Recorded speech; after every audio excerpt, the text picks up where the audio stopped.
दोस्तों, आज के इस वीडियो में हम आपको द्विघात समीकरण को गुणनखंड विधि से हल करना बताएंगे। यानी कि आप लोग गुणनखंड विधि से बहुत ही आसान तरीके से द्विघात समीकरण को कर सकते हैं। यहाँ पर हमने 3 सवाल लिए हैं और आपको हम ये 3 सवाल बताएंगे। वीडियो को आप लोग लास्ट तक जरूर देखना, जिससे कि आप लोगों को ये सभी सवाल समझ में आ जाएंगे।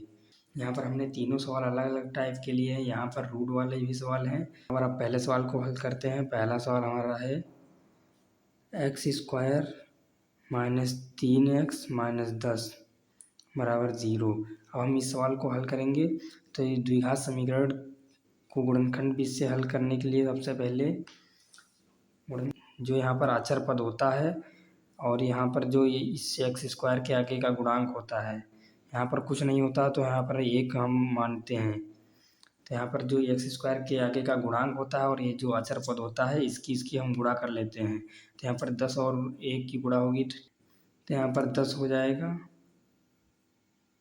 फिर हम 10 को इस प्रकार से तोड़ते हैं कि जो संख्याएं आएँ उनका गुणा करें तो 10 आए, और या उन्हें जोड़ें या घटाएं तो यहाँ पर 3 आए।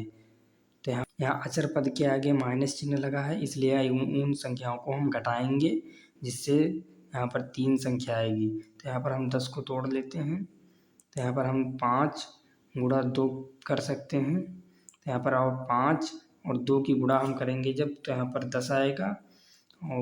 और यहाँ पर हम जब 5 में से 2 घटाएंगे तो यहाँ पर 3 आएगा।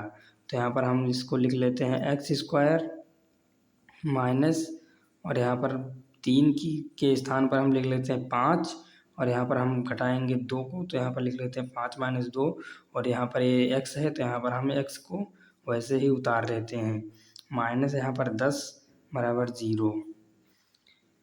यहाँ पर हो जाएगा एक्स स्क्वायर माइनस, यहाँ पर अब हम माइनस की अंदर गुणा कर देते हैं और x की भी अंदर गुणा कर देते हैं।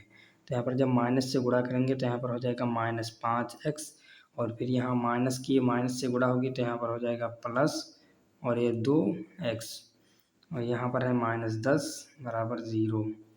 अब हम इन दोनों पदों में और इन दोनों पदों में हम कामन ले लेते हैं, यानी कि जो इन दोनों पदों में उभयनिष्ठ मिल रहा है और इन दोनों पदों में उभयनिष्ठ मिल रहा है उसको हम बाहर निकाल लेते हैं, और जो शेष बचेगा उसको हम ब्रैकेट के अंदर लिखते हैं।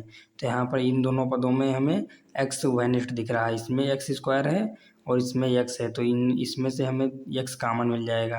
तो यहाँ पर हम x कामन ले लेते हैं। तो यहाँ पर जब हम x कामन ले लेंगे तो यहाँ पर कि x बचेगा, क्योंकि यहाँ पर x स्क्वायर है तो हम इसको लिख सकते हैं x गुणा x, और यहाँ से हम एक x को बाहर निकाल लेते हैं तो यहाँ पर केवल x बचेगा, और यहाँ से हम एक x को बाहर निकालेंगे तो यहाँ पर केवल -5 बचेगा।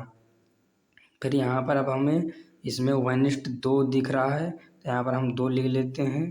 तो यहाँ पर बचेगा x, माइनस लगाए तो माइनस लगाएंगे, और यहाँ पर 10 को हम लिख सकते हैं 5 गुणा 2, और हम यहाँ पर से 2 बाहर निकाल लेते हैं तो यहाँ पर बचेगा केवल 5। तो यहाँ पर हम लिख लेते हैं 5 बराबर 0।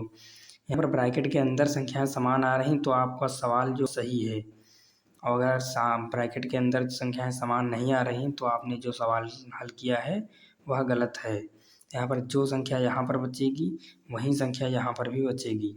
तो अब हम इन 2 पदों में और इन 2 पदों में कामन देख लेते हैं। तो यहाँ पर कामन मिल जाएगा x माइनस 5, तो यहाँ पर बचेगा x प्लस 2 बराबर 0। इस पद को 0 के बराबर कर देते हैं और इस पद को 0 के बराबर कर देते हैं।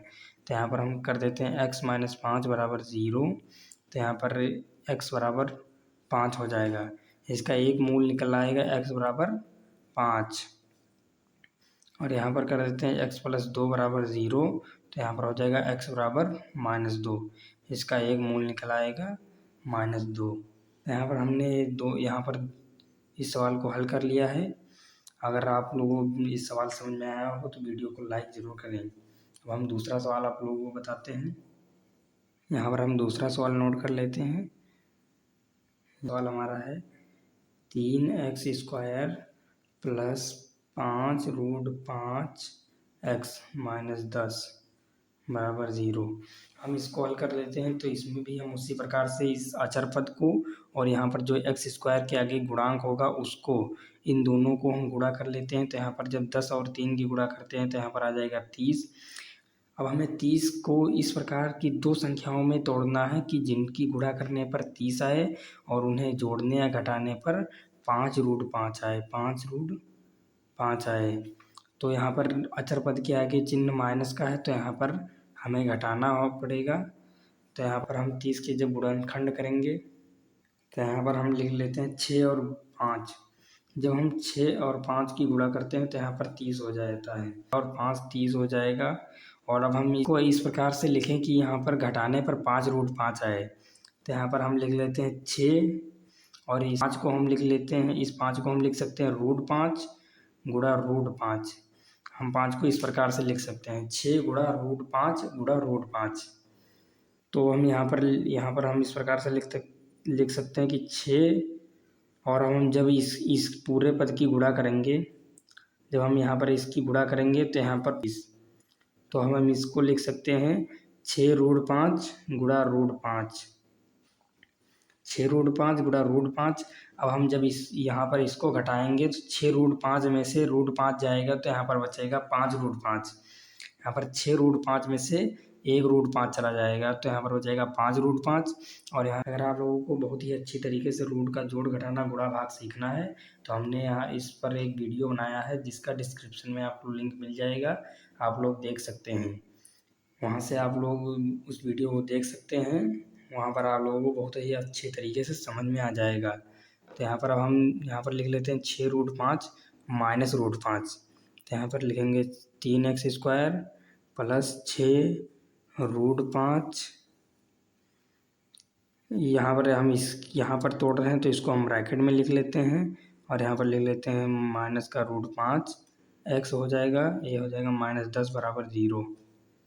फिर अब हम यहाँ इसको हल कर लेते हैं तो यहाँ पर हो जाएगा 3x² प्लस, अब हम यहाँ इस x को अंदर गुणा कर देते हैं तो यहाँ पर हो जाएगा 6√5x और यहाँ पर हो जाएगा माइनस का √5x और ये हो जाएगा माइनस का 10 बराबर 0। अब हम इन दोनों में उसी प्रकार से कॉमन ले लेते हैं तो यहाँ पर हमें कॉमन मिल रहा है 3x और यहाँ पर भी 3x कॉमन मिल रहा है।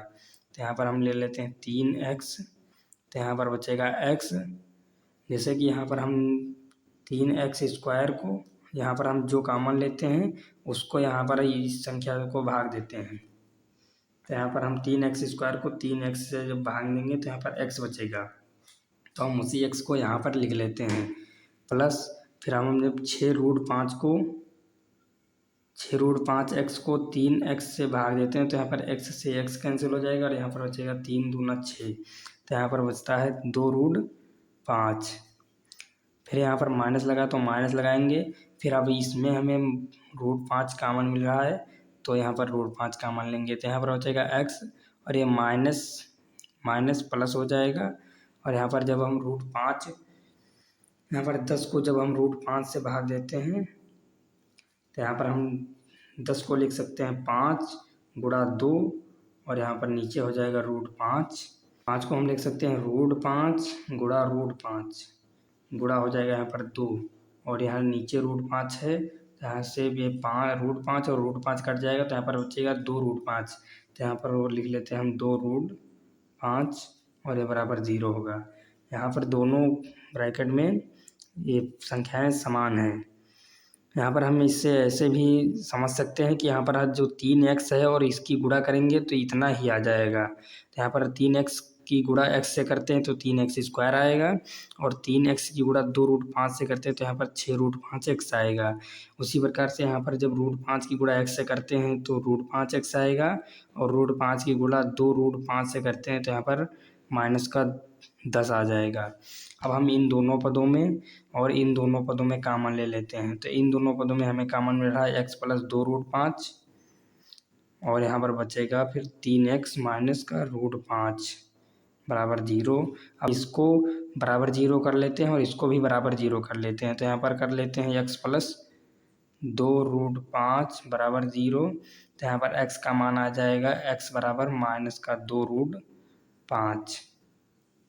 यहाँ पर दूसरा x का मान आएगा, यहाँ पर कर लेते हैं 3x माइनस √5 बराबर 0। तो यहाँ पर दूसरा x का मान आ जाएगा √5 और यहाँ पर बटे 3। यहाँ पर x के मान, यहाँ पर 2x के मान आ जाएंगे। अब हम यहाँ पर तीसरा सवाल हल कर लेते हैं। तीसरा सवाल हमारा दिया है 3√2x² माइनस का 5x माइनस का √2 बराबर 0। अब हम उसी प्रकार से यहाँ पर भी अचर पद को यहाँ पर x² के आगे के गुणांक से गुणा कर लेते हैं। तो यहाँ पर जब अचर पद को 3√2 को √2 से हम जब गुणा करते हैं तो यहाँ पर 3 गुणा और √2 की √2 से जब गुणा होती है तो यहाँ पर हो जाएगा 2। तो यहाँ पर हो जाएगा 3 दूना 6। अब हम 6 को इस प्रकार से तोड़ते हैं कि इस प्रकार से दो संख्याओं में, हम 6 को इस प्रकार से दो संख्याओं में तोड़ते हैं कि उन संख्याओं का गुणा करने पर 6 आए और उन्हें जोड़ने या घटाने पर 5 आए। तो यहाँ पर अचर पद के आगे चिन्ह माइनस का है तो यहाँ पर हम घटाएंगे। तो यहाँ पर मतलब कि उन्हें उन दो संख्याओं को घटाने पर 5 आना चाहिए। तो यहाँ पर अब हम 6 को तोड़ लेते हैं। तो यहाँ पर 6 और 1 गुणा करेंगे तो यहाँ पर 6 कम 6 हो जाएगा, यानी कि 6 और 1 की गुणा 6 होगी। और यहाँ पर हम अगर 6 में से 1 को घटा देते हैं तो यहाँ पर 5 आ जाएगा। तो यहाँ पर अब इसको हम हल कर लेते हैं। तो यहाँ पर हो जाएगा 3√2x² माइनस, यहाँ पर 5 के स्थान पर लिख लेते हैं 6 माइनस 1 x माइनस √2 बराबर 0। तो यहाँ पर हो जाएगा 3√2x² और यहाँ पर हम माइनस और x की गुणा अंतर कर देते हैं। तो यहाँ पर हो जाएगा माइनस का 6x और ये माइनस की गुणा माइनस से होगी तो यहाँ पर हो जाएगा प्लस, और x की गुणा 1 से होगी तो यहाँ पर 1 नहीं लिखा जाता तो यहाँ पर हम केवल x लिख देते हैं, और माइनस का √2 बराबर 0। अब हम इन दो पदों में और इन दो पदों में कॉमन ले लेते हैं। तो इस पद में हमें 3√2 कॉमन मिल रहा है, मतलब कि हम 6, यहाँ पर हम 3√2 और x भी कॉमन निकाल लेते हैं। यहाँ पर हम 3√2x कॉमन ले लेते हैं तो यहाँ पर बचेगा केवल x, क्योंकि यहाँ पर 3√2 और यहाँ पर x बाहर निकल जाएगा तो यहाँ पर बचेगा x। और यहाँ पर माइनस, यहाँ पर हम जब 6 को, यहाँ पर 6x को हम 3√2x से जब भाग देते हैं तो यहाँ पर x कट जाएगा और यहाँ पर 3 दूना 6 हो जाएगा। तो यहाँ पर बचेगा 2/√2। अब हम 2 को लिख सकते हैं √2 गुणा √2।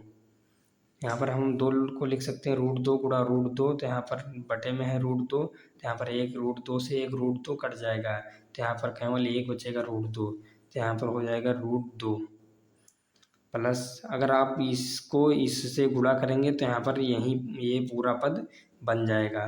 प्लस यहाँ पर अब हम यहाँ पर 1 कॉमन ले लेते हैं। तो यहाँ पर जब 1 कॉमन लेंगे तो यहाँ पर x को 1 से भाग देंगे, यहाँ पर x को 1 से भाग देंगे तो यहाँ पर आ जाएगा x, और माइनस √2 को 1 से भाग देंगे तो यहाँ पर हो जाएगा √2 बराबर 0।